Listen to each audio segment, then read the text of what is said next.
Good morning. Good morning. Could I ask everyone to have a seat, please?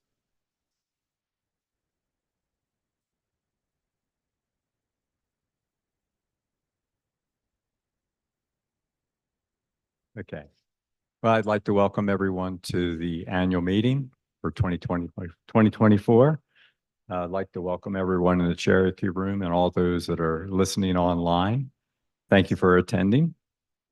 Those in the room, please, as always, silence your cell phones if you wouldn't mind. Yeah, we'll try to, as always, keep it to an hour, but we're not going to shut it off at 11. Okay. At the end, there'll be a Q&A, and just ask you to adhere to the rules, and they'll be on the screen when you're up there. So if we could get started, start with the Pledge of Allegiance as usual. And if you're wearing a hat, please take it off. I pledge it. And to the republic for which it stands, one nation under God, indivisible, with liberty and justice for all. Okay. All right. The first order of business is to approve the last quarterly board meetings minutes.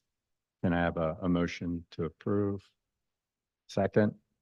All those in favor? Aye. Those opposed? Okay. Approved. Okay, next up on the agenda is going to be the GM's report. Good morning, everybody. It's a nice Saturday. Hopefully we get some day maybe with no rain would be nice, wouldn't it? We'll first start talking about the Activity Wellness Center update. As hopefully all of you know, we opened the first floor on June 27th. Currently, we have over 800 members that have signed up to use the gym. To put that in perspective, last year we had 150. So, and we also have over 200 that have signed up for the classes. That was around 70 last year. So I guess one of the old adage that if you build it, they will come is true. And so far, except for our lightning strike that we got 3 days after we opened, that blew out the surge protection system and the elevator. We've replaced the surge protection system. The elevator is down again yesterday, but it should be back up Monday. Had nothing to do with any storms or anything, just another technical difficulty. It almost feels like, do you guys remember the Big Bang Theory watching that show? And I think I was on for 8 years and the elevator never worked for the whole time they were in there. That's what it feels like. The second floor, hopefully by Monday, will all be available as well too. If anyone's interested in using any of the rooms upstairs, you just contact Mary Richmond, who will help you and assist you with doing that. And she can be called at the main number or at events@comistyfalls.com. RFID, Robert is back in the back. He thinks that they'll be here next week. We're hoping to hook up all the actual readers. So we are saying that it'll be up and running by mid-August. We're giving ourselves a week or so to leeway there. But hopefully Zach and Robert will be working with Gatehouse next week sometime to do that. Road resurfacing continues. We're doing that, as many of you may or may not know, we do about 5 miles of resurfacing every year. And then we also do all the patching as well. So that's ongoing. We haven't started the search yet for the Lance replacement. Once the new board gets seated, probably next week, I'll talk to them about how we want to move forward with that. Our staffing remains very strong. We have very little turnover. We just ran our turnover report last week, and we're down about 8 points of what we were. We're only at 11% turnover. Last year, we were at 18, and the year before that, we're almost at 25. So we're having very, very little turnover, which is great. And part of that is that we're getting so much activity, whether it's in the food and beverage department, golf. We're getting the business through the doors. So keeps everybody working, which is great. From a financial perspective, total year-to-date budget through June, we have a loss of $34,000 versus the budget surplus of $94,000, which is a variance of $128,000. Unfortunately, most of that's related to legal fees associated with the short-term rental. And we'll give you a little update on that later on in this presentation. Year to date, like I was mentioning, in food and beverage, we're $21,688 better than budget in revenue. Golf revenue is $42,000 better than budget, and our fitness obviously is $24,000 because of all the additional members we have. The golf course, we are charging more than we've ever been able to charge on the golf course for outside play, so that's helped out tremendously. Our rounds of golf are actually down, but our revenue's up.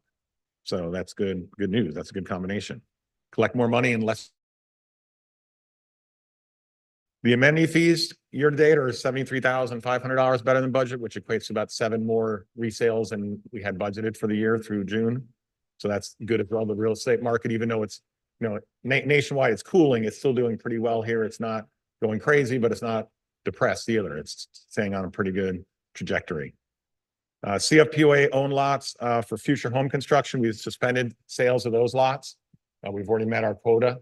That was the recommendation from the Build Out Task Force on lots. But we are selling lots potentially to owners who want to purchase a lot next to them to combine with their property. So we still do that because that's one of the initiatives, again, on the Build Out Task Force that we talked about, is trying to keep as much green space as we can and try to minimize construction to 10 to 15 units a year. And we are actively working on the 2025 annual budget and our 10-year forecast. We will be having the first budget presentation on October 1st at 3 p.m. here in the Cherokee Room. Oops. Are we missing a slide? That's weird. Okay, forget it. I think it's further on. Now I will turn it over to Donna for the Rules and Regulation Task Force update. I think I'm missing the investment, but go ahead. Oh, no, it's under finance. Oh, it's under finance. Sorry. Good morning.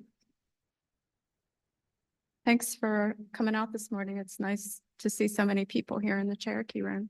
So just a reminder, I'm just going to give you a quick update on what's going on with the Rules and Regulations Task Force. This is just a reminder of what the charge was. Just about 2 years ago, this was a strategic plan initiative that the board adopted and wrote a chartered a task team. And the bottom line is the team was to look at all the rules and regulations to simplify, clarify, eliminate, or otherwise modify the rules and regulations that might be conflicting, unenforceable, inconsistently enforced, or outdated. This was a non-trivial task that we were well aware of when the team was chartered, and we knew it would not be a short-term project.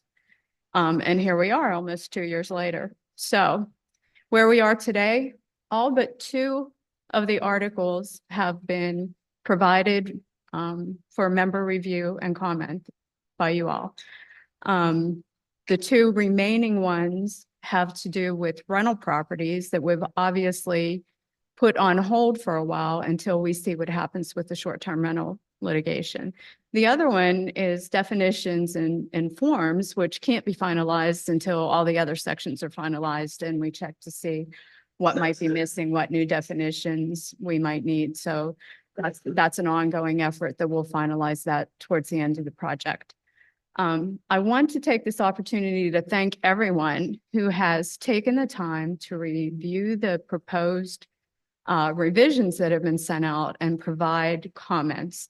We have received literally hundreds of individual comments from people who have provided very thoughtful and I'd say 99% of them very constructive items of feedback.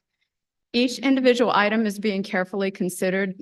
This is very time consuming and labor intensive because we're looking at each item and saying, okay, does this have merit? If we incorporate this into this article, is there an impact on a related article? So that all has to be cross-checked and whatever.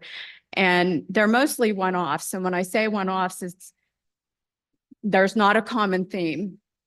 With very few exceptions, there's not a common theme in the comments. It would be easier to resolve a whole block of comments and move on with life, but that's not the case. And that's kind of the good news and the bad news. We're getting a lot of diverse feedback, which I welcome, but it also takes a lot of time to wade through them. And as I'm resolving individual comments, I'm reaching email and telling them how their feedback was addressed. So again, that takes time, but we want to make sure we close the loop and let you all know that you were heard, your feedback was heard. One of the items that I did hear from a couple of people was there was a proposal to push back the time that contractors were allowed to start construction work in the mornings from 7:30 to 7 o'clock. Yeah, that's going to go back to 7:30. We're not going to start that. Even I don't want that. And the other one has to do with the North Carolina Fair Housing Act. And I want to take a minute to talk about this because this is something that's going to impact a number of sections in the rules and regulations. We got some questions from the Kids Club and from parents, several parents who said, would like you to take a look at the restrictions, the age restrictions in some of the rules and regulations that say, for example, children under 12 can't do this without adult supervision being required. And the question came up about the applicability of the North Carolina Fair Housing Act, which is based on a federal statute. So the first pass review, then first legal question I asked said, probably doesn't really apply to Conisty Falls, but a couple members of the Rules and Regulations Task Force, to their credit, pushed back with me and said, please take a deeper look at this. So we chose to go to Conisty Falls Legal Counsel and ask for a formal opinion on this. And the bottom line is the parents are right. The provisions that protect familial status do apply to Conisty Falls, and we can't have restrictions in our rules and regulations based on age that could be reviewed as discriminatory against familial, which is really hard to say, familial status. So what the parents have asked is they don't want the age question taken out of the rules and regulations. What they asked was, could you consider reforming this language or reframing this language that adult supervision is recommended, and let parents be parents and let it be their judgment call. So I've reached out to the pickleball club, the tennis club, those clubs that have those restrictions currently in their rules and regulations, and explained to them the direction would be going on this. They've been very cooperative. Nobody has pushed back on it, but that's a big change that you're going to see when the rules and regulations are finalized sometime in the fall. So high-level next steps, we're going to try to complete those final 2 articles, and we're going to provide those to the task force members, the board, and then out for member review and feedback. Complete the comment resolution process. I will send out an email to the community about 3 weeks before we think the board's final approval might be, just in case anybody has any final thoughts that they want to be considered, and give you that opportunity to provide your comments. Then we have taken what's a single document, if you look at the rules and regulations, and it's now split out into 20-some different files. They all have to be completed. They all have to be combined, all the references, all the links, everything has to be cross-referenced. And I'm just sharing this with you so that you understand there's a lot of work that goes on behind the scenes with this. We'll do all that. We'll work with your RTF to do the final proofread and run through of it to test everything. Then we'll send it to the board for final review and approval.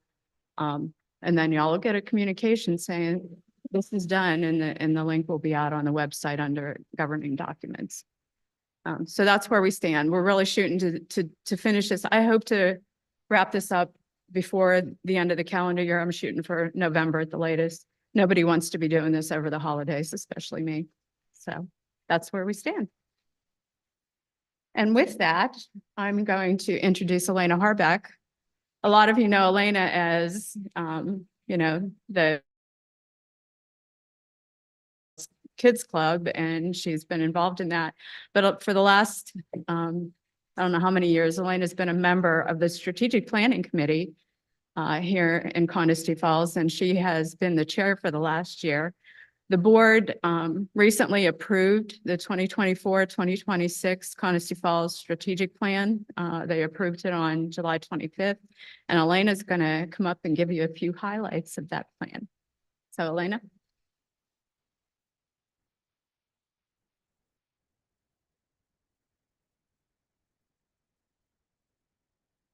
Morning. Morning. It seems like my part came up really quickly. We're going fast. All right, okay, so I'm going to try to keep this as brief as possible. A few days ago, I was talking to Mark O'Donnell, who is also on the strategic planning committee, and I said, Mark, I don't really know how to begin this introduction for the strategic plan. And he said, what do you mean? And I said, well, I want to say something inspiring. I want you guys to be motivated about the strategic plan. How many of you guys have read the strategic plan? You. And he said, Elena, it's not going to happen. So, sorry. Oh, okay. Apparently I'm not loud enough. But I do want people to know that we have a strategic plan. It's posted on the website. You can review the past several years, I think, through 2021, I believe, or 2020.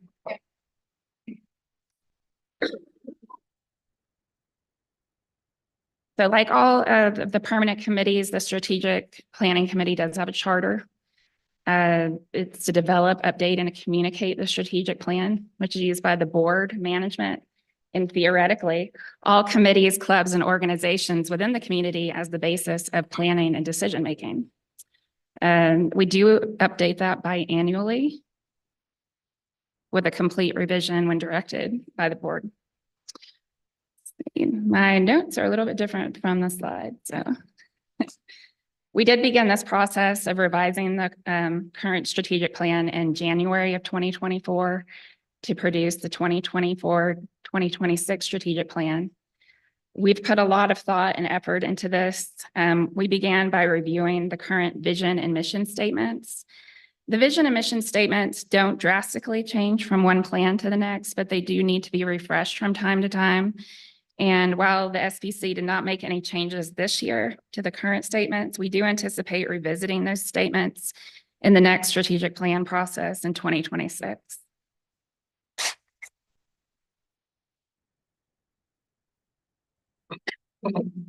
So the plan is a comprehensive document. It is reflecting collective input. Some of the inputs that we looked at were the survey data, the new buyer and homeowner surveys, which went out this year. We do thank everyone for filling those out. We do read them. We read every single written comment that you guys put in those. We have another company that provides professional analysis for us as well. So that's really important. It's a big part of what goes into the strategic plan. We also receive direct input from the board. We also get input from permanent committees, especially the Facilities Planning Committee, the Natural Resources Stewardship Committee, as well as the Finance Committee have been a big part of this plan. We looked at the capital improvement plan that the Finance Committee gave us this year and it was revised. We also looked at the newly approved Natural Resources Stewardship Plan, as well as the Facilities Master Plan. We also look at financial projections and reserve studies. And we also look at comparable communities, trends, and benchmarking. So a couple of the external references that we use are the RMS McGladrey Trends in Private Clubs, as well as articles from Club Benchmark. And sometimes we put those on the website. I don't know if we have the latest ones up yet. The new strategic plan was just posted at the beginning of this week. So I anticipate we will have some of those other resources available on the website soon as well.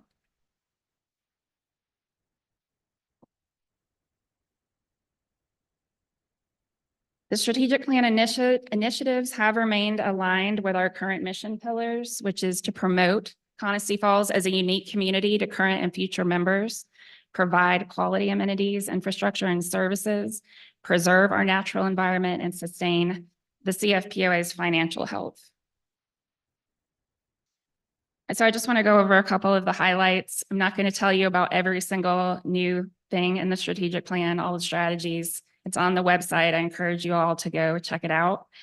But a couple of the things that I wanted to touch on. In the promote section, we do have an initiative, and I do want to emphasize all of these recommendations are exactly that. They are recommendations to the board. The strategic planning committee does not make policy. we make recommendations, and it's up to the board to decide what they want to do with those.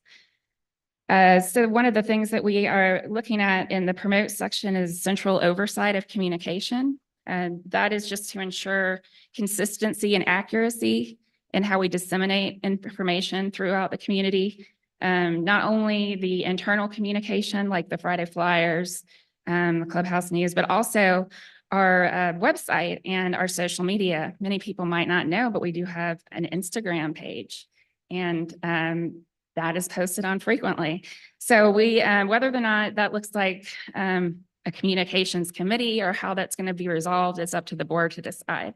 But that was a big initiative that we focused on in the promote section. We also have the suggestion of creating a community relations plan. This actually came out of the 2023 branding and marketing initiative. So it wasn't just something that SPC dreamed up, but that would include perhaps appointing a liaison to advocate for Coniston Falls interests with relevant local government entities such as county development processes, zoning boards, and other key community events. In the provide section, some of the highlights there. We did have a lot of comments on the recent surveys about the need for an education, not necessarily a facility, but perhaps a learning space. This could be either indoors or outdoors. Examples would be a natural resources learning space, perhaps a youth activities center, et cetera. So that's something that we're excited about in the provide section. We have also looked at increasing the need for, to increase the need for security at the Walnut Hollow and the East Fort gates, and that's in response to community growth. We also have an initiative to evaluate the current cybersecurity framework and the need for a formal cybersecurity plan. I know this has been looked at in the past several years. What the SPC is suggesting is just as a formal plan that can be referenced.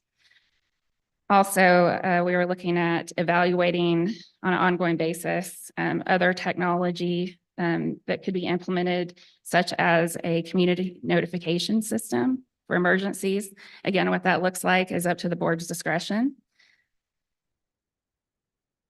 And I'm not going to talk too much about the preserve section because I think Jim Bailey is going to speak to a lot of those things that are going on with the Natural Resources Stewardship Committee. But briefly, a couple of the things that we have in that section are related to conducting a lake management study, as well as a landslide risk assessment.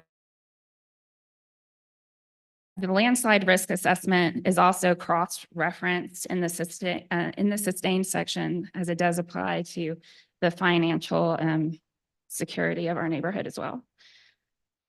In the sustain section, which deals with the financial health of our community, one of the highlights there is establishing a task team to study and increase ways to increase revenue rather in food and beverage. So whether that looks like a food and beverage committee, we don't know. It's up to the board to decide, but that is something that we're looking at in that section.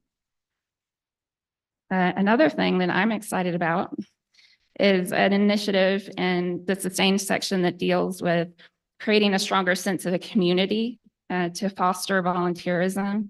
And one of the things that we're looking at is just a targeted communication plan and more regularly scheduled events within the community. Right now, we have really one community-wide event. That's the July 3rd event.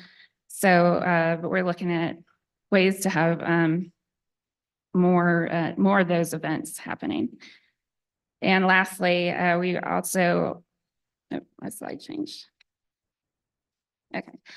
Lastly, we want to evaluate or consider creating a task team to evaluate how to consistently and fairly enforce compliance with the CFPOA's bylaws and rules and regulations. So those are just a couple of the highlights in the plan. There's a lot more to it. You can look at that on the website. The plan is designed to be dynamic and flexible. It is, we do quarterly monitoring. The SPC looks at the strategic plan every quarter, and we provide input to the board just to see if we're staying on track, if there are things that need to be tweaked. So it is flexible, and it allows us to continually to adapt to new challenges and opportunities as they come up. And we feel that the strategic plan, that the 2024 strategic plan is in line with our vision, which is Coniston Falls will continue to be a community of choice where members and guests enjoy active, connected lifestyles in a unique, gated, and amenity-rich setting. And lastly, I do want to thank all the members of the Strategic Planning Committee, John Coombs, Jeff Gregg, Alicia Harkey, Kathy Halpert, Donna Hunter, Sheila O'Day, Mark O'Donnell, and Carl Ristow. We also want to thank especially our board liaisons. We were fortunate enough at this time to have two, Board President Brent Ziegler and Vice President Donna Aiken-Colflesh. I guess we were special because we needed to. And also our General Manager, Jim Whitmore, for their support and coaching and input has been invaluable during this process. We also want to thank some of our past SPC members. I think Jackie Pollock is here. Some of our former chairs, which would have been Donna, of course, and Shirley Howblade, since I've been on the committee. So thank you very much. I was supposed to introduce Anne.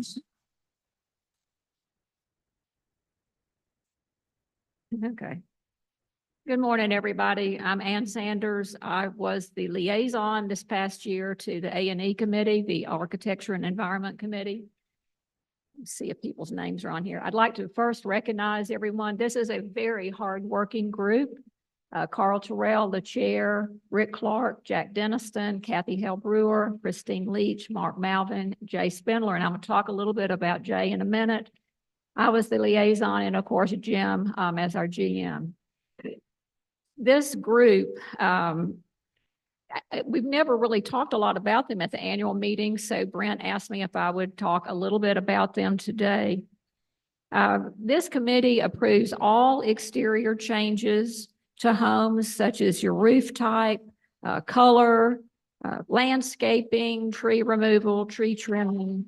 We also approve plans for new home starts, and we meet with the contractor and the homeowner at the very beginning of their journey into becoming residents and members here. The A&E application can be found on the member website, and every application that is received by Tuesday noon on a week, we'll have a decision rendered 2 days later that Thursday by the committee, unless there is some other information that is needed. This committee meets a lot, every Thursday except Thanksgiving and the Thursday closest to Christmas. In the summer, the average number of applications is anywhere between 15 and 20 per week. In the winter, it slows down a little bit, but still can be up to 8 or 12 per week. As you can see from the metrics on the screen, and I'm not going to go over all of those, but if you look at the bottom, in the year, I think this is the one from 2013 to 2023, 99% of the applications were approved. And this year, year to date through June, 98% have been approved. This committee works very closely with members to try to make sure that we can balance the members' desire for what they want on their property or on their home with Coniston rules. Jay Spindler is the Coniston employee who really does the lion's share of work for this committee. He is the person who takes all of the emails that come in. He collates all the applications that come in. He works with the contractors and the homeowners, and he does site visits for probably 99% of the applications that come in. If there is an application that has some peculiarity to it, then the committee will go out and make an on-site visit. It's a very hard-working committee, and we have committed members, and I hope to be the liaison for the next year because I have truly enjoyed working with these people who have the best interest of Coniston at heart. We are advertising right now for an alternate position, which is a one-year position. So if you are interested in working with this really great committee, I urge you to notify admin and let us know. Thank you very much.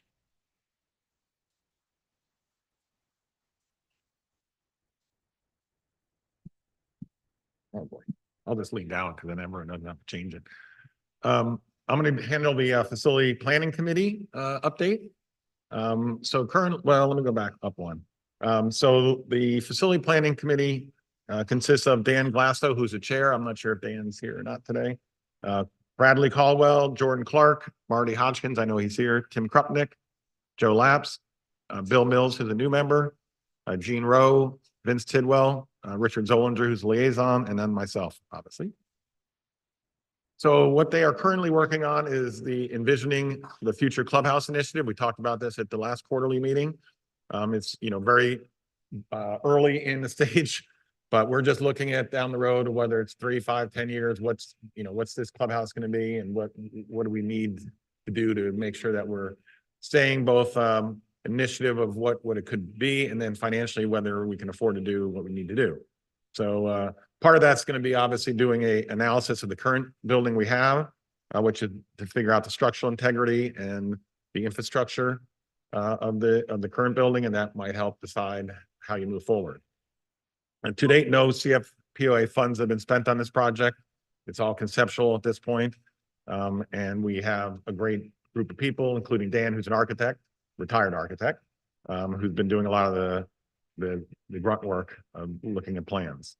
And just as a reminder to everybody, this is not an initiative taking action to build a new clubhouse at this time. It's just to start thinking about what Coniston may be in the future when it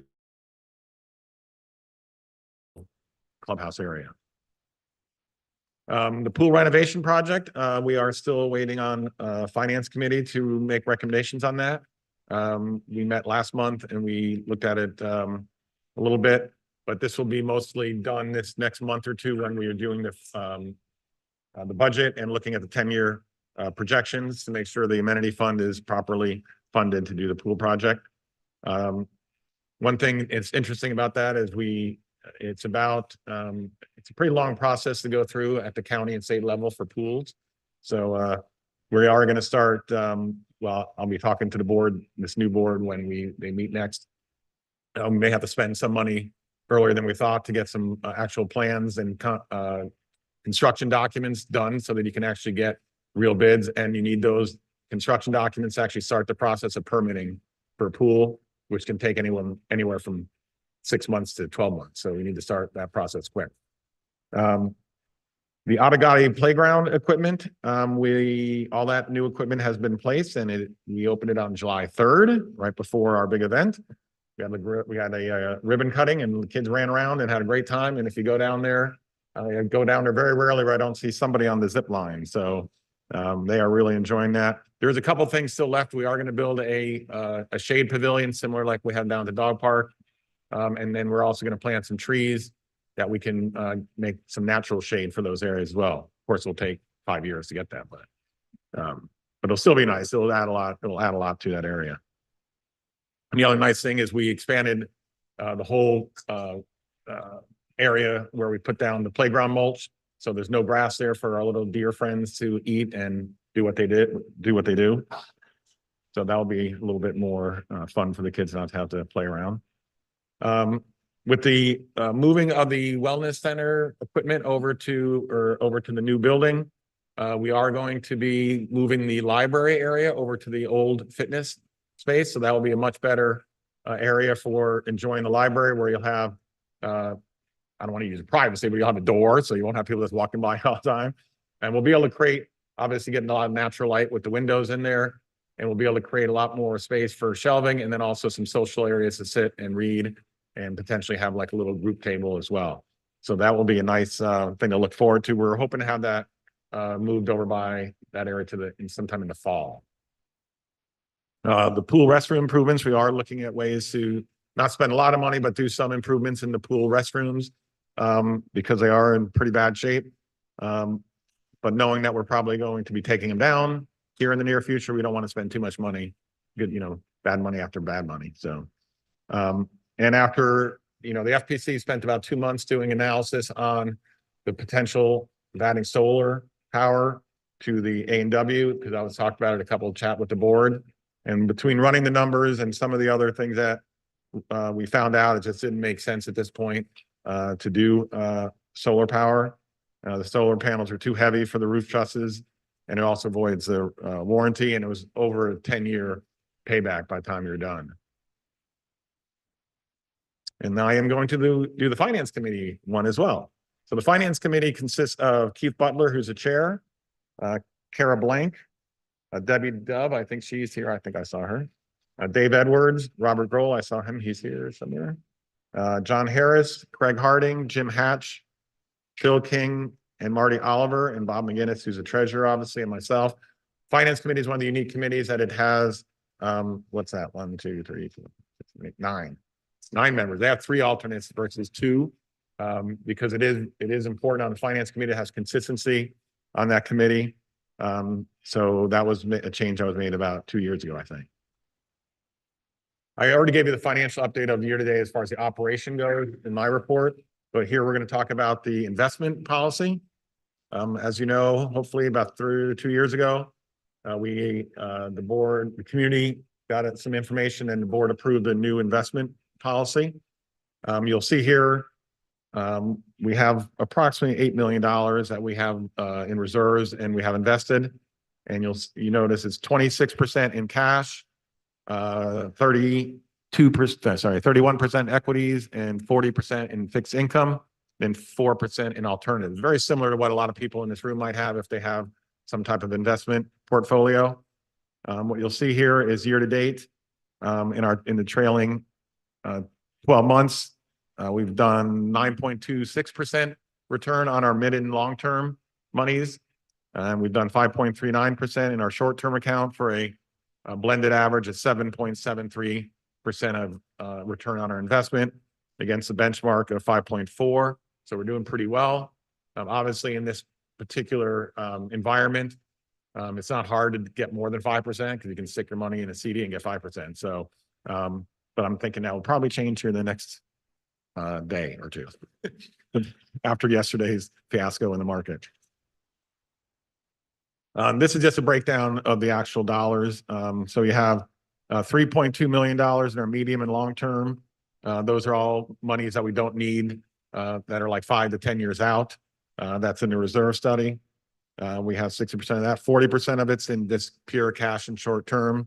Again, those are earning somewhere around 5%. And then we have the operating account, which we move back and forth. We try to take out 500,000 at a time. So we're always, that balance always changes, but overall, like I said, roughly it's a little over $8 million that's invested at any given time. And with that, I will turn it over to Jim Bailey, who always is fun to listen to on this. They told me I have 5 minutes. He's so funny. Anyway, it's a great day, isn't it? It's sunny out. It's for now.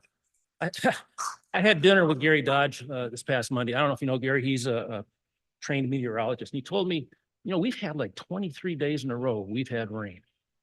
And this week, I think we had 1 rainless day. So we are certainly living up to the tropical or the temperate rainforest designation we have. I am fortunate because I get to work with a bunch of fun people who are dedicated and excited about our natural environment.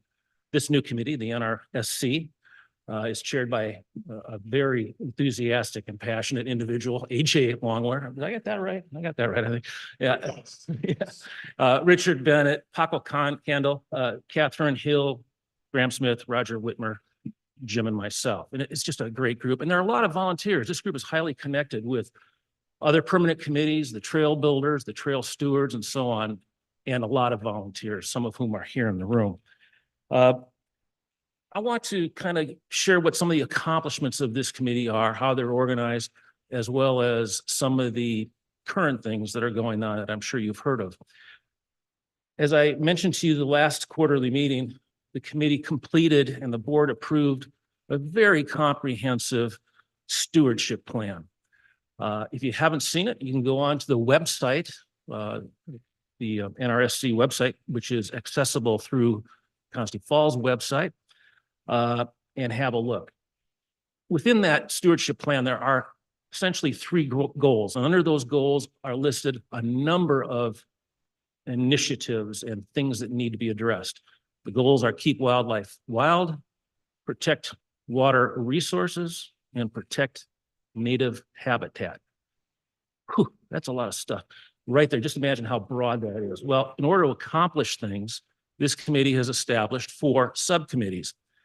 One is the lake management subcommittee. I'll talk about them in a moment. The exotic invasive plants committee, dealing with such things as Japanese stiltgrass and whatnot. The education committee and the common natural area task force. What the heck? What that is all about is looking at CFPOA and asking the question, should we take those off the market because they're environmentally sensitive? They're on super steep slopes. Why would anybody want to build there? And add them to our common areas. And we've already taken some action on that. So let's look at keep wildlife wild. The goal here is to minimize the habituation of wildlife and the frequency of harmful human-wildlife interactions. Fortunately, we have not had any of that, while at the same time promoting the health of our wildlife population. This is largely an educational outreach kind of goal. And with that in mind, this committee has done a lot of communicating through the weekly Did You Know, the Friday Flyer article. I want to talk about one thing I saw this past week in there. Just the bare facts presentation, a white tail habituation presentation, both of which are on YouTube. The monthly Constantine Falls news articles that came out this past week. It's a 4-page entry by the NRSC, and there's a really neat article on possums written by Judy Merrifield right over there. Thank you. Thank you. And monthly self-guided nature challenges. Now, let's get to this Friday Flyer thing. This past week, Friday Flyer. I'm going to read verbatim here, just 2 sentences. It has been reported that someone is placing food along the walking track area on a daily, weekly basis.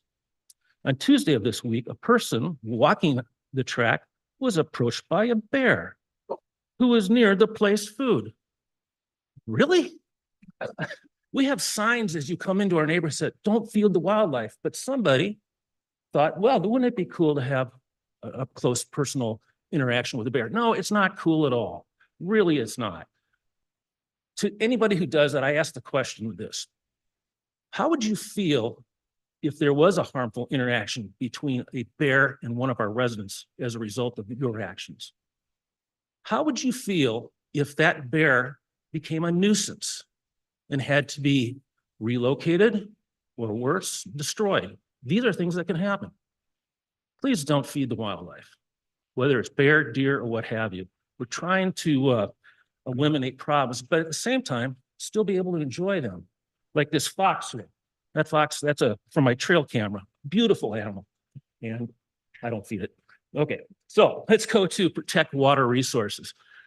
This really is associated with the lake management subcommittee that was formed 5 or 6 months ago.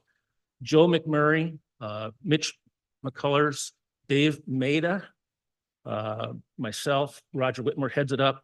And really, we're trying to look at our water resources and protect them. They are currently developing some sort of proposal for a lake management study, a study that could be conducted by the likes of Clemson University or other organizations that have the talent and the background and know-how to properly study aquatic environments. It's simply in the draft stage, but this proposal might include such things as analysis of the physical habitat. What does the lake bottom look like? What does the vegetation look like? Do we have sedimentation issues? That sort of thing. Assessing the fish community and proper fish stocking protocols. As I think most of you know, the Fishing Club has been stocking the lakes with CFPOA assistance for many years. Are we stocking it the proper way?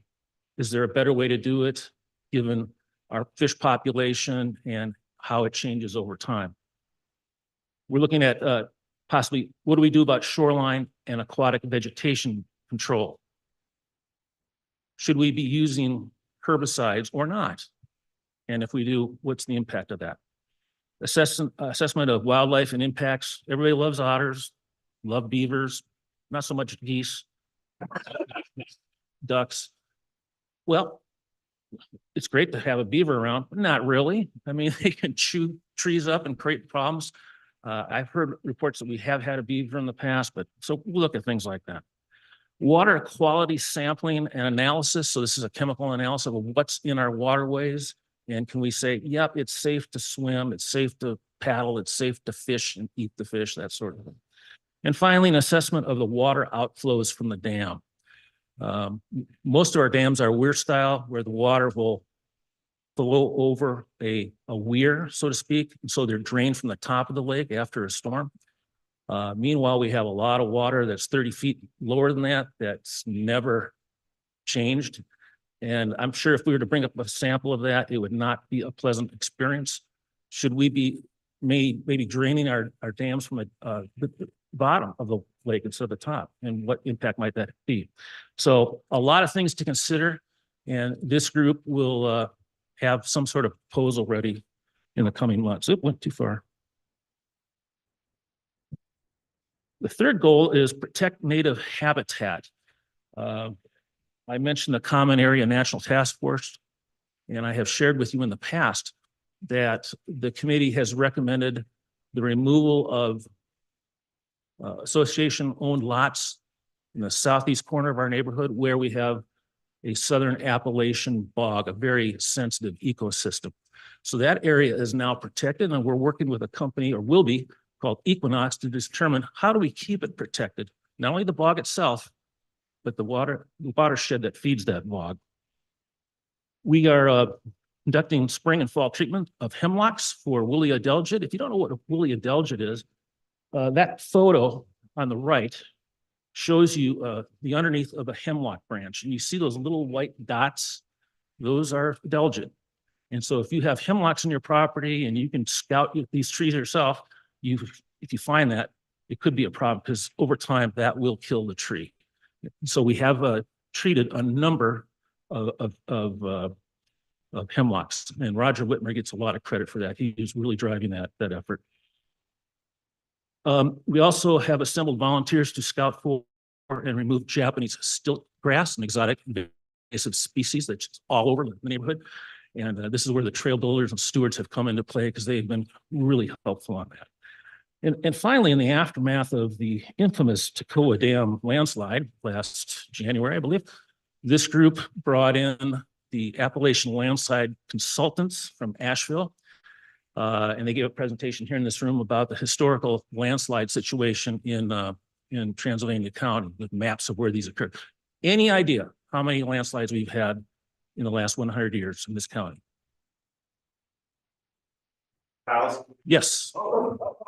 Yes, over 1,000. I mean, that's stunning. Fortunately, Conisty is not in the main belt of where most of these have occurred, but there have been some here, as we well know. I'm going to cover a little bit more about landslides here in a minute. Let's talk about something that's been in the flyer. We sent out an announcement on this, and that is an invasive weed in Lake Atagahi. And I kind of want to, reset our thinking on this. Sure, it's an invasive weed. It's starting to show up more than we expected. It's called parrot feather, and there's a picture of it. That picture is from Lake Atagahi on the northern side of the causeway. So you can see there's a part that crowns above the water, and there's vegetation underneath. It is an invasive species, and if you were to go on the internet, you might be stunned to see how this stuff can clog a lake. Those are mostly northern waters where you see that happening. We do not anticipate that happening here. Our lakes tend to be deep. This is a shallow plant, and so we'll find it along shallow areas. We are going to be going out and trying to map the lakes. Imagine pontoons, a cooler of adult beverages, perhaps, with maps, and we will figure out where these are so that we know if we do treat them, Where do we have to go? And so treatment's another question. Do we do it mechanically? Do we do it chemically? Do we do it biologically? We need to bring in some expertise. There's a gentleman, Dave Maeda, who has done a great job of researching this.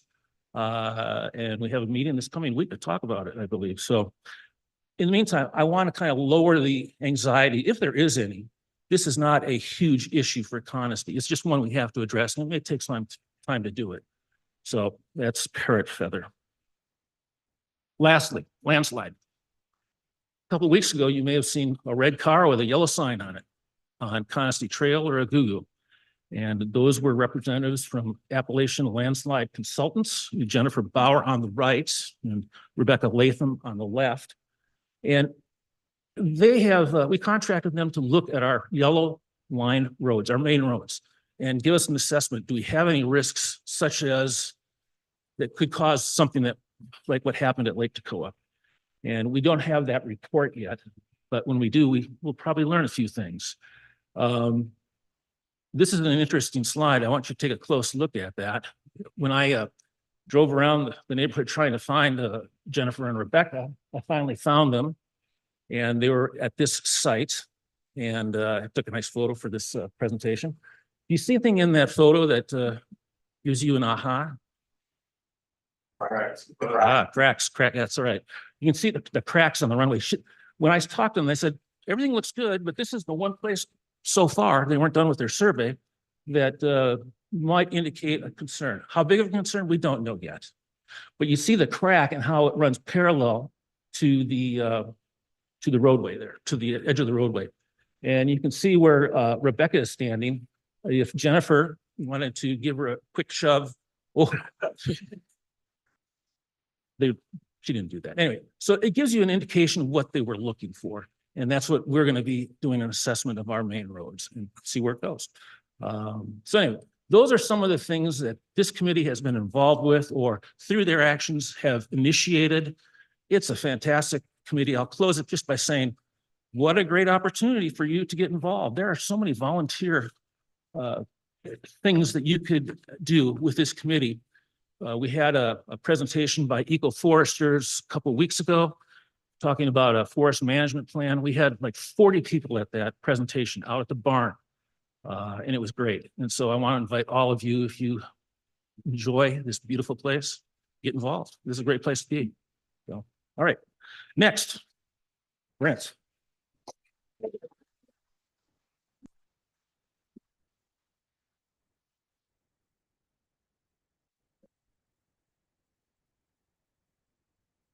Welcome again, everyone.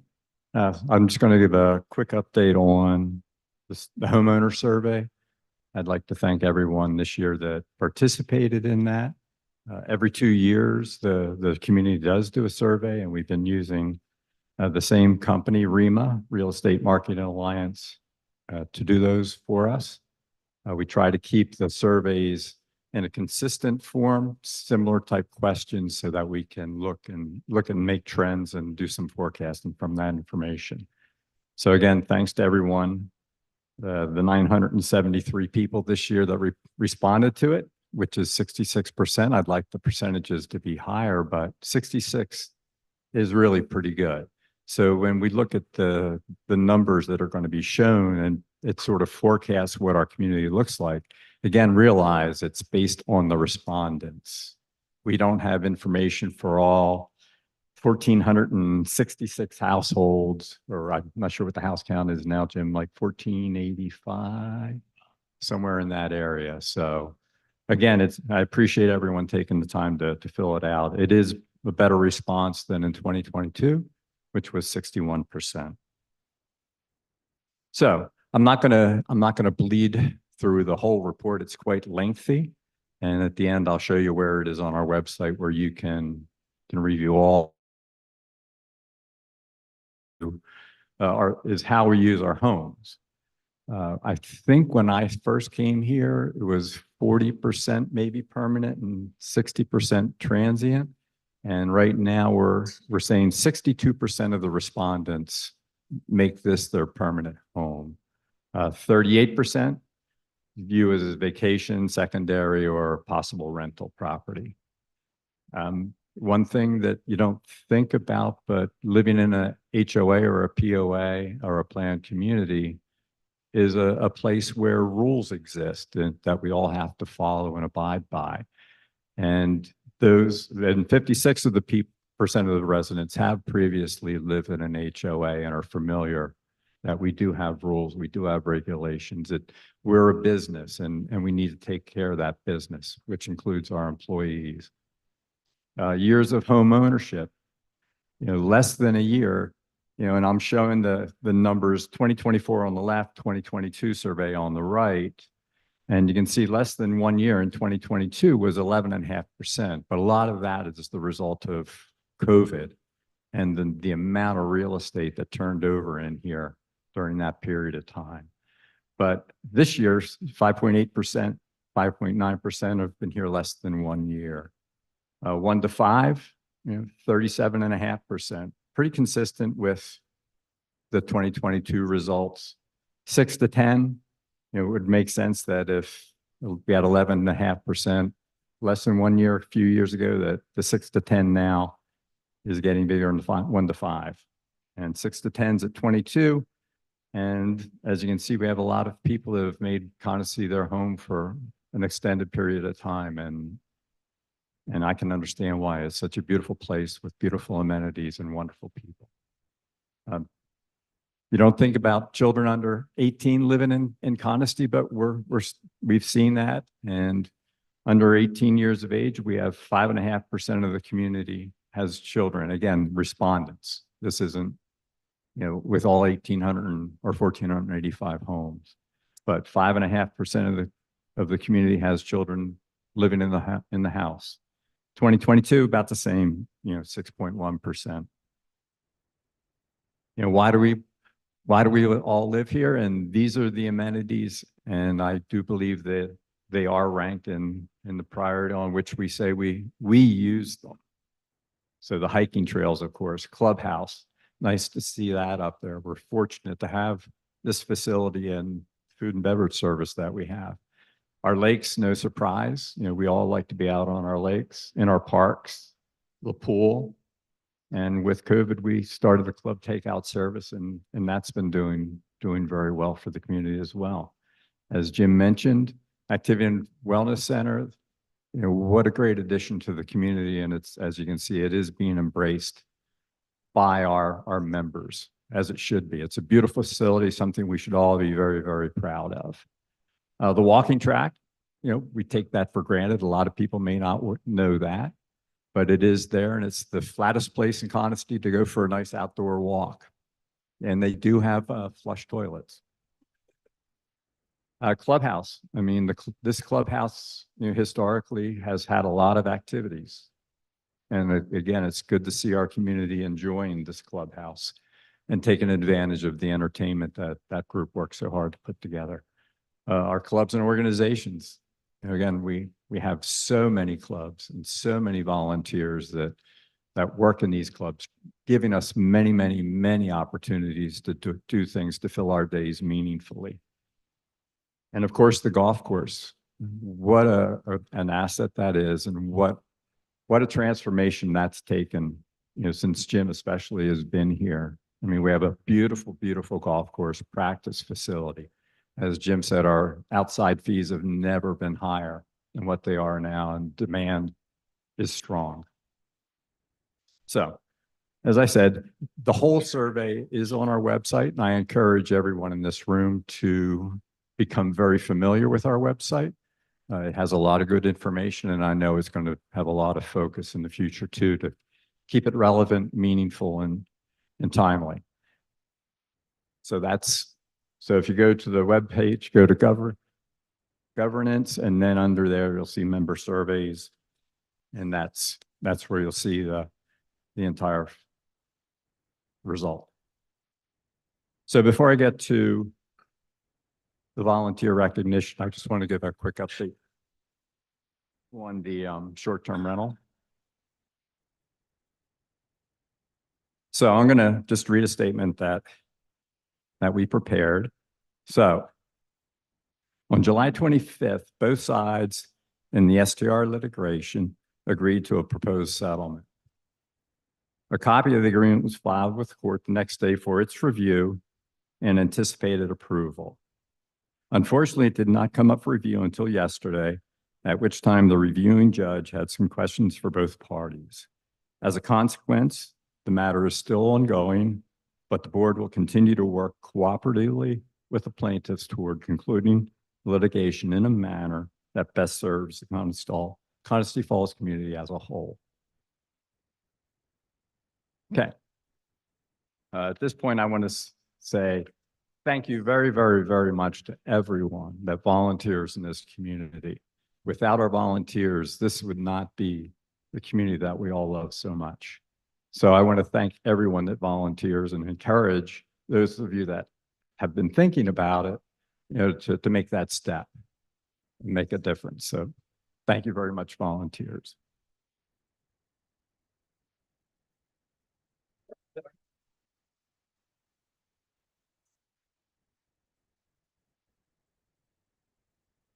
Stay right there. So, since we have some retiring people, board members, we want to take a moment just to thank them for their service. We're going to start with Mr. Brent Ziegler, who's been a board member for 3 years. He served as president for 2022 and 2023, and 2023 and 2024. So 2 years of his life has been dedicated to being the president. It takes a lot of time and energy.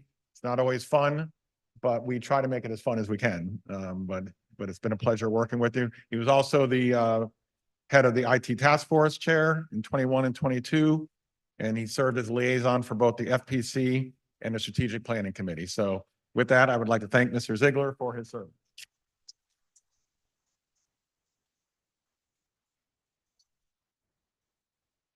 So he's special. He gets 2 plaques. Well, then I'll turn it over to you. Well, thank you, Jim. It's been an honor and usually a pleasure to do this job.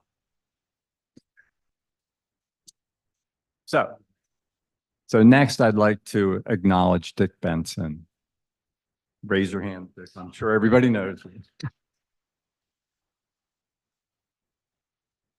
Dick has been quite an addition. He started out volunteering with the Judicial Committee.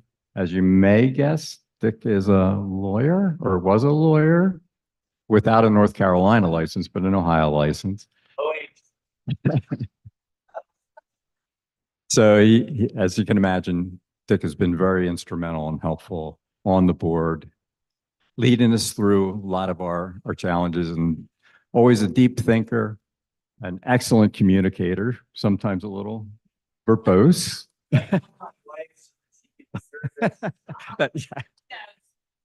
But so, Dick has been secretary all 3 years, and I'll be honest, it's a job that takes a lot of time to do and do it well. Preparing the notes, taking the notes, vetting the notes. We're doing what we're supposed to be doing as a board. It's a lot of behind the scenes work, and it takes a lot of time, and just want to thank Dick for all of that fine work. Besides Judicial Committee and being secretary for 3 years, he also is board liaison to the Election and Judicial Committee. I'm happy to say Judicial Committee, I see Tom Collins here, has been quiet these last couple of years, so that's all well and good in the way it should be. So I'd like to thank Dick, and come on up here, Dick, and accept your payment for the last 3 years.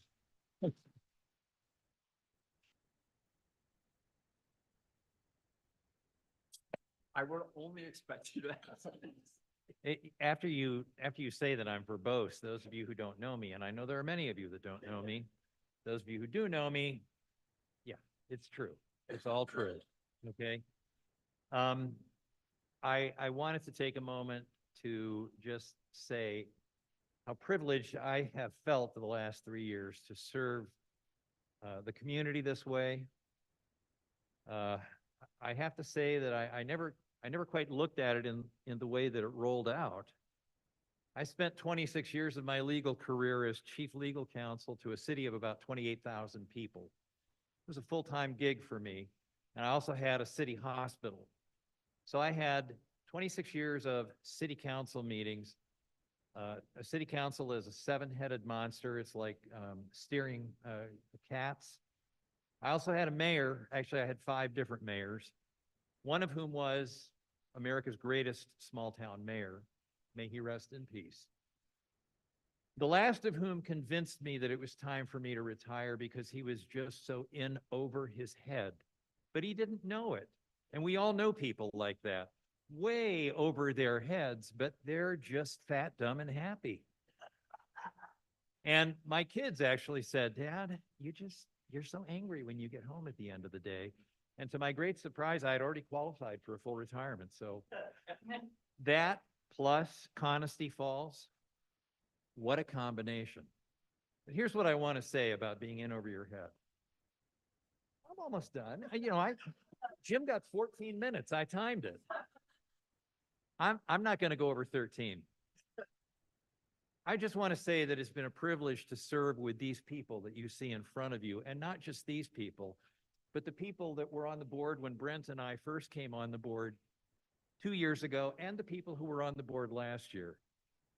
All of these people, there isn't a single one of them that I would say didn't go above and beyond, all volunteering their time, and none of us knowing how much time it was going to take.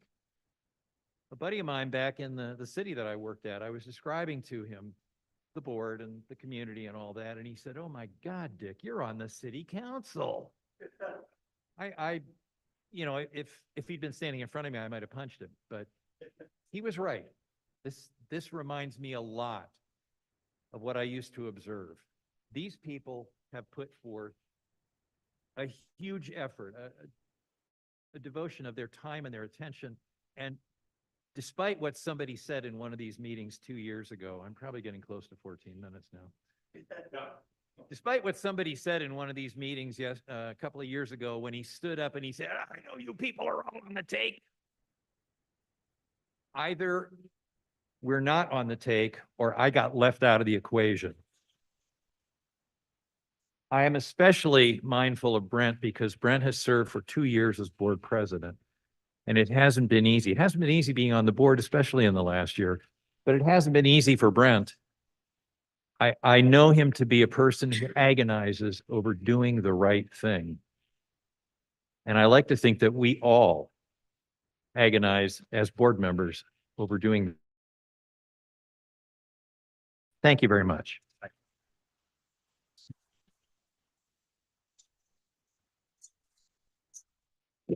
Okay, we have one more board member that is leaving this year, and that's Donna. She's been the VP this year. She was a liaison to the Build Out Task Force. You heard her talk about rules and regulations, and she's been doing a heck of a lot of work on that as well. She's been the liaison to FPC, facilities planning, strategic planning. She was on the strategic planning committee prior to coming to the board from 2017 to 2022. She was the chair in 2020, 21, and 22. She was part of the website design team, which took an incredible amount of time to work, to do that yeoman's work. She's going to leave the board today, the end of the day, after 2 full years, and she's going to focus on some other volunteer opportunities that are available to her. The new board will appoint her replacement after she leaves. But I do want to say there's not many people. We all put in a lot of work, but Donna puts in more time than any of us, and it's very much appreciated. Every piece of information that goes out, you read the board business letters. Donna is the editor on those. I come up with some ideas, and Donna makes it read nicely and pretty and flow. She does that with our PowerPoints. She does it with any piece of information that comes out of here, and she's always looking to take on more. So Donna, we really appreciate it. We wish you the very best going forward.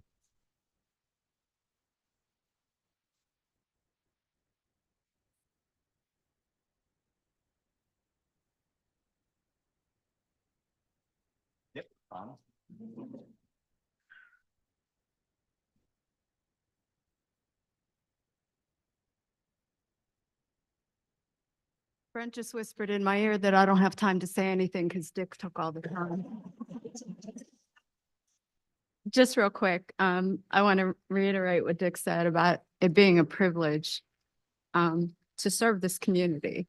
John and I moved here full-time in April of 2017, and I basically failed retirement. I had retired early, wasn't ready to retire, so I joined the Strategic Planning Committee in December of that year, just 6 months later, and have had the amazing opportunity to get to know how this community works, what the governing documents say, working with the amazing people on all the permanent committees, working directly with the board.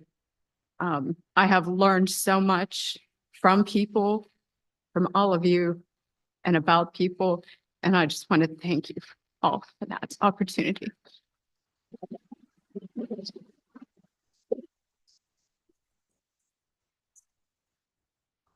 I also want to, even though it's not on a slide, I do want to acknowledge Richard Zollinger. Richard was appointed last year to be on the board as a one-year appointment. And I'm thrilled and honored that he decided to run for the open position and win that election. So I do want to acknowledge Richard as well as being a great board member and very, very, very wise. And when he has something to say, it's very meaningful. Okay, now we're going to move on. And as just mentioned about the new board coming on. So Dave Hunter is going to be serving a 3-year term. He got 708 votes. Just from how many votes came in, Jim? Do you approximately? 76. Yeah, it would be nice to have a better voter turnout, but 776, that's maybe 50%. And we see that to be typically of what we get, but congratulations to Dave with 708. Larry Rourke, with 665. So being the second highest, he'll get the 3-year term. And thank you and congratulations to Larry. Maybe raise your hand if they don't know you. And Dave too. Dave was in the audience. Larry's in the audience. And then Richard Zollinger, he had 546 votes and he'll get the 2-year term. So I'd like to thank, it's probably the first time we've had an election in recent history that I remember. So hopefully we can keep that trend moving forward and garner interest in people running for the board. At the end of this meeting today, once it's concluded, the new board will meet and they will discuss and who's going to be the officers, and so that will communicate it to the community, once it's known. So thanks you again to the incoming board. Okay, as we always say, the board operating principles are to balance owner priorities, take care of what we own, and we own a lot. Plan for our future, can't overlook that, and building strong positive relationships. The CFPO, we're in great shape. As I've talked about before, we're one of the larger employers in the county. We have over 100 employees. We pay a living wage and we try to provide benefits that allow our employees to have a life outside of out of work as well and not to worry so much. I'd like to thank our members for their trust and continued support. Without the community, it's not the same place that we'd like to call home. Okay, so there'll be an opportunity for Q&A. I'm going to put the ground rules up. So with that, if there's any questions that you have, we'll do our best to answer them.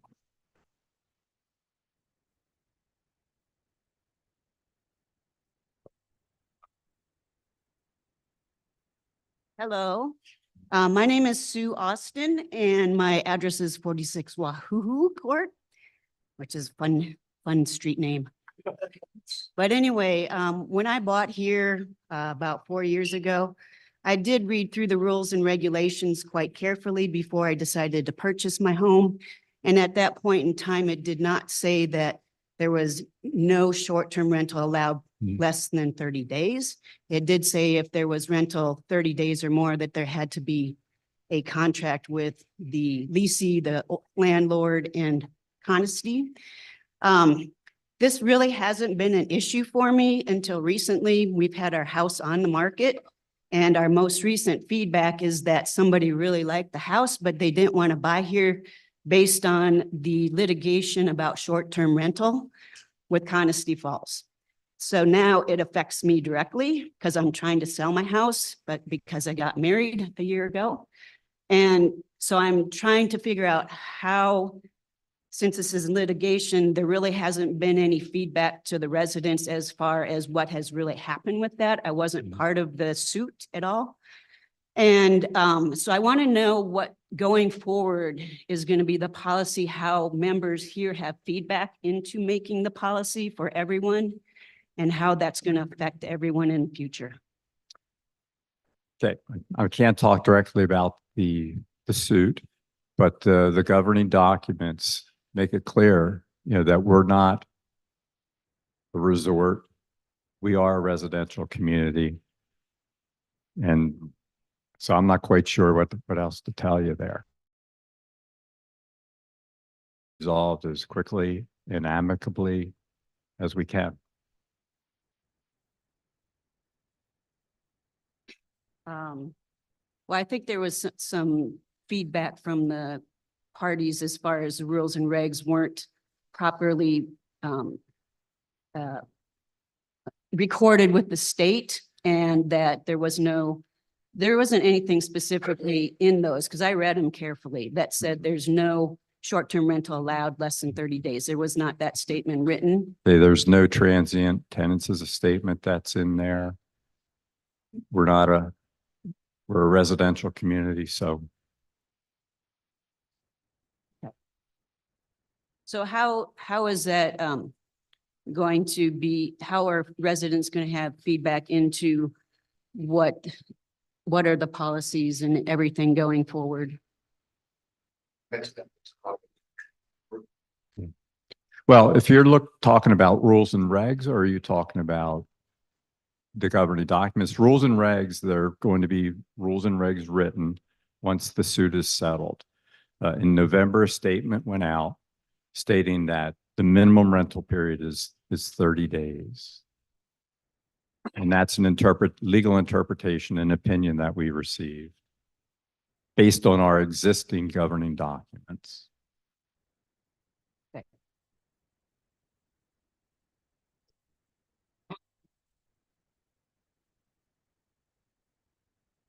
Good morning. Marty Hodgkins, Cheestanaya Court, here to thank the board on behalf of the players and community and Bocce League and our Bocce Committee for the improvements you've all made to the bocce courts over the past 2 to 3 years. If you haven't been there, with Jim Whitmore's help and the help of the maintenance department, the bocce courts have been renovated. They're terrific. There've been other improvements to the courts, like the putting in some good safety fencing. There's also been electric service put into the courts, and it's just made playing bocce much more pleasant, much more positive, and we've seen growth in the number of people playing bocce, I think in large part because of that. So on behalf of the committee and probably about 125 to 150 players, thank you very much. Thank you, Marty.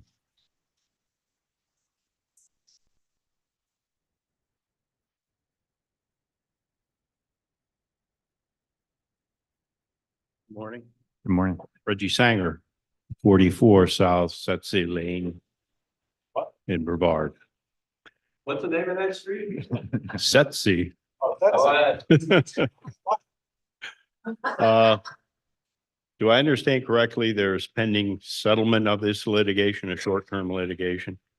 There's a tentative agreement, yeah. Okay. I saw two lawyers, two firms in the court file as representative of the board. Can you tell me the difference between the two firms and why we have two firms? Okay, the CFPOA legal counsel firm is Wharton Smith. Okay, Then we also have D&O Insurance, Director and Officers Insurance. So once the litigation hit, then we were assigned a second law firm through the insurance company. And they're Cranville Sumner. okay. And they're out of Charlotte. That's a Charlotte law firm. Yeah. Are we paying fees for both firms? The one is under our insurance policy. So Which there's one? the one that's taken, the one from Charlotte, Cranville Sumner. Okay. And of course, we're paying legal fees for Wharton Smith. And who's in charge of reviewing those fees that were being paid on an ongoing basis? That all Is it comes in board or the management? both. POA has a controller. We have a GM, so just like any other business. Has insurance covering, do we have any insurance that would cover those legal fees? I take it we don't. Is that correct? Covering the law firm from Charlotte, yes. Just the Charlotte one, not, Correct. okay. And, Let me get, so 95% of the work is being done through the Charlotte office, and they're the one negotiating with Esther, who's the STR attorney. okay, And then all we do at like this last week, when we got the tentative agreement, we did have a Ward and Smith, our attorney, just review that document, but he's not handling the negotiation. So for lack of a better word. So most of the fees are being absorbed through the insurance company through, the Charlotte firm, which is Janelle Lyons, who's the attorney for them. so there's additional fees. You mentioned a number of $111,000 that have Correct. been paid for legal fees as it relates only to this litigation? Correct. And that would be the Ward Most of that was Smith fee correct. firm. Correct. Are Correct. they the same firm that gave the opinion back in November before the litigation commenced? Yes, they are. They've been our legal representative for, yeah, for quite some time. And there's no likelihood of recovering from the insurance company any of their fees. Is that correct? No. That's just, Because any of the, Yeah, any of the fees that were incurred before the litigation was filed okay, is not recoverable. okay, They only, the DNO takes over and starts paying legal fees going forward okay. from that point. The letter that was under your signature, Mr. Ziegler, going forward, I think about a month ago, it said something about an August 19th date. If the settlement's not approved by the court, is that a mediation ordered date? Correct. Is there, can you disclose the name of the mediator and what that? We don't know who the mediator is at this point that I'm aware of. Was that ever reduced to a court order? Because I didn't see a court order in the file. Ordering mediation and setting the deadlines for responses and Right. statement of positions. So the presiding judge in the original hearing reached out to both the attorneys and recommended that both parties agree to just go to mediation on their own. But at some point, if we had not agreed to do that, the court would have ordered mediation. The state of North Carolina pretty much requires mediation, and the court orders it most of the time. About almost 90% of the cases are resolved through mediation before they get to the court. So it would have been, we just agreed to go ahead and do it on our own, both parties, as opposed to having the court dictate it.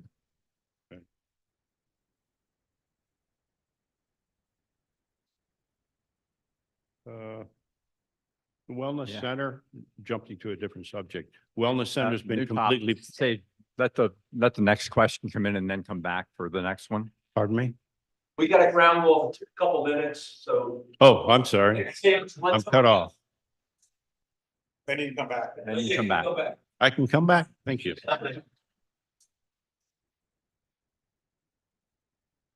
Oh, maybe it'll come right back. Any other questions? I thought I saw someone standing there. Okay.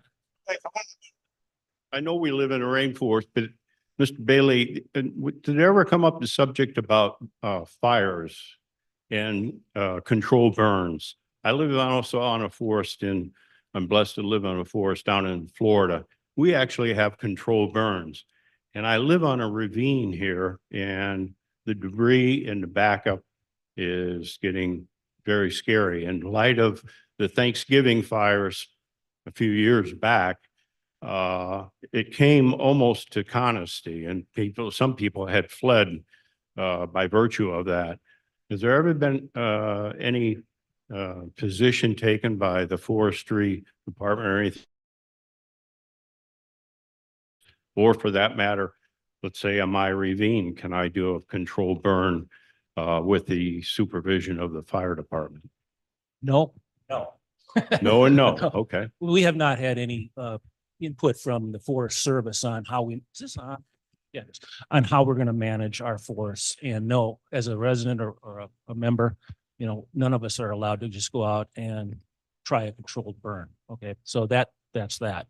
Now, that said, I didn't really talk about it much, but the NRSC is working with a company called Eco Foresters to develop a forest management plan to improve the health of some of our forested areas and make them more sustainable. One of the objectives of that, just to kind of keep it at a high level, is to improve the habitat for oak trees, which are a tremendous habitat for a wide variety of wildlife, insects, and birds and whatnot.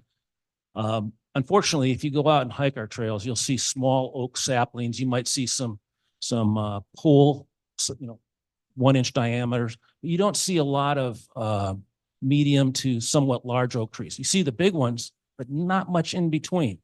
And so what we want to do, trying to consider, is how do we clear out some of the forests of the less desirable trees that provide a lot of shade and inhibit growth. There are a number of ways to do it. One of them, to your question, is a controlled burn. Are we thinking about doing a controlled burn here in Coniston? No. Y'all heard me say that. No, but we're listening to understand why they're so valuable, because controlled burns are a tremendous way to rehabilitate a forest. It's a little bit problematic in a community like ours, however. And we would be a long ways from ever doing that without a lot further input. So, but there are other ways to improve the forest, and that's why we're working with Eco Foresters, is to determine what those might be. So, hope that helps. Thank you. Any other questions? Or can you I would just ask for about the pool. I didn't know she was here. Oh,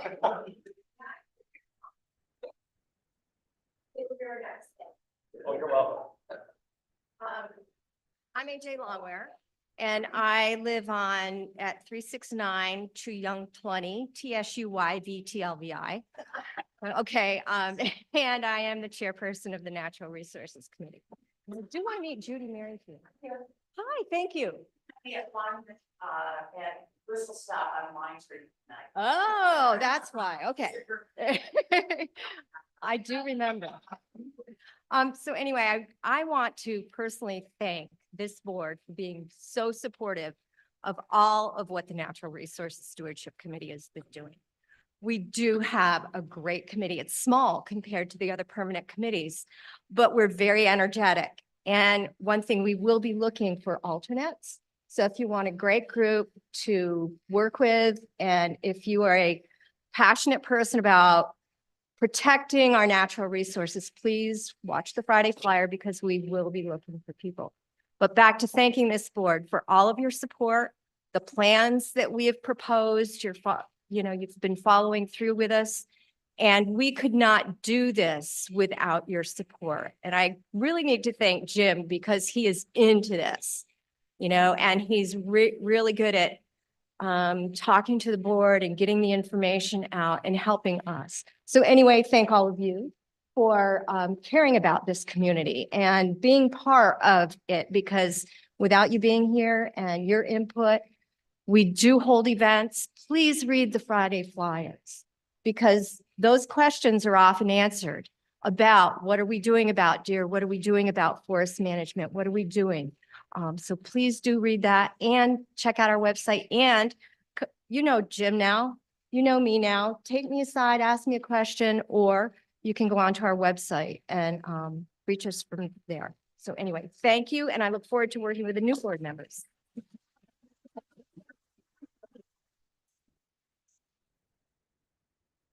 Okay. Anything else? One last question. The pool that you referenced as far as the amenities, getting the amenity up, is there a target that you believe would be sufficient for the amenity fund? Yeah, so Before the pools commences Yeah. construction?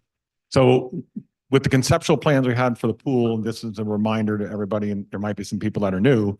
The conceptual plan for the pool improvement was to basically build a pool that's about twice the size of the current pool, expand the deck almost twice the size of the current deck, and then have a lap pool that would be covered for year-round use. And then basically demolish and build a new restroom facility at that location as well. What's that? Oh, and the splash zone for the kids. So the number that we had at that time was somewhere between $2 to $2.5 million for the construction of building that site. Unfortunately, when we were talking about this 2 years ago, it was in the middle of COVID and it was very hard to find any contractors. So we only had one contractor. So we're hoping now we've actually been reached out and having a couple other contractors available to bid. But to really get a solid bid, you need to have those construction drawings to get a real number. So we're going to need at least $2 to $2.5 million in the amenity fund. And right now it looks like the end of next year that's possible. So that's why we would need to start the plans now so that we can get them approved and potentially start the project in the fall of next year is the plan right now. But again, we'll have a much better answer at the next quarterly meeting because we'll be in the middle of, well, actually the next meeting will be the budget meeting, and that'll have our 10-year forecast, and we'll be able to tell you exactly what the time frame of those next amenities are. Do you know what the amenity fund presently has in a balance approximately? Right now, a little over 2 million now. So, But the wellness center's been completely paid. And yep, everything. Zero, no debt. Yep, no debt. So if you look at the amenity fund now, it's got a little over 2 million in it. And we still have all of, rest of this year. And then next year of amenity funds coming in as well. Mhm. So it looks promising, I would say, for sure. Okay. Unless Thank the you all. market just slows down and goes to zero, we should be pretty good. I don't think that's going to happen. No. Thank you all for your service. Thank you.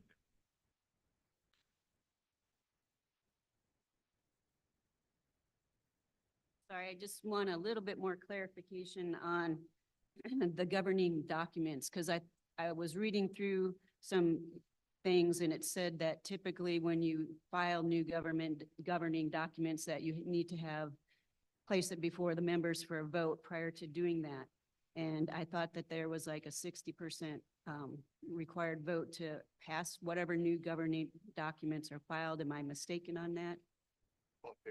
You only need a simple majority, first of all. Or simple And majority. every change to any governing documents requires a vote. Rules and regulations are not required for a Right. vote, but they I'm are talking vetted about with the community. governing- The governing documents are always voted upon. In order for them to be binding, they need to be recorded with the state or the county. Right. And so I thought there was a problem with these latest ones with recording with the state. Yeah, well, the 6th never got recorded. So it's not a binding document. Mhm. I can't answer why it didn't get recorded. But that was over 6 years ago. 7 years, over 7 years ago. Okay. And it was never on the website or posted, or like I said, recorded with the county. So I'm like, again, I'm kind of wondering how this is going forward. North Carolina and even in the town of Brevard, short-term rentals are allowed. So the fact that Conisty is prohibiting that, it seems like contrary to state law and to what Brevard is doing. Mhm.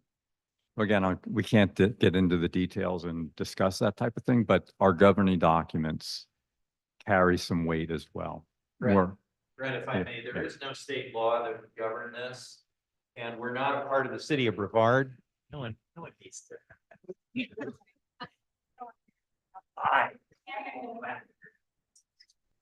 There is no state law that governs lengths like that.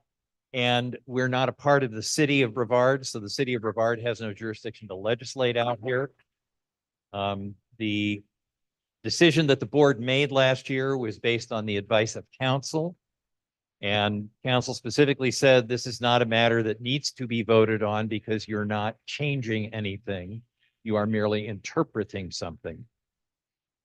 And the truth is that Brent and I leave today. You've got new people on the board. New people on the board, these board members who hold over could decide to go back to the members with a different proposal.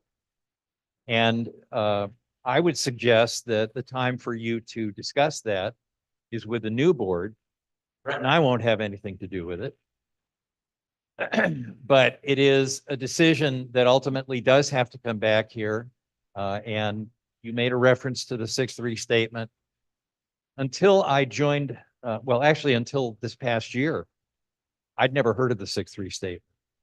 We made a diligent search to see if we could find a document in the records, in the official records of the POA, to see if there was a signed and notarized 6-3 statement.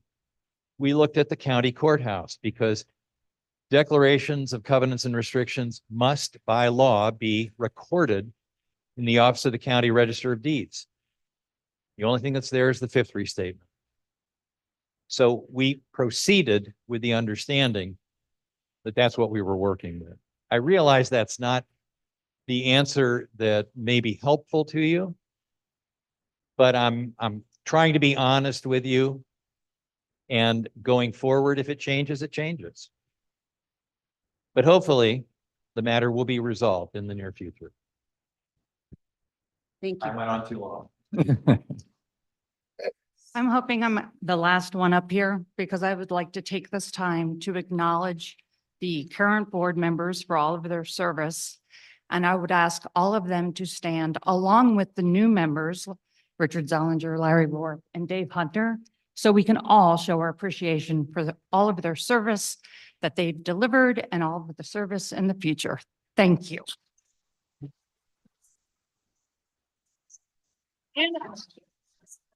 All of, everybody stand up. All of you, thank you so much. All right. Any further questions? Okay, thank you. Meetings adjourned. Thank you.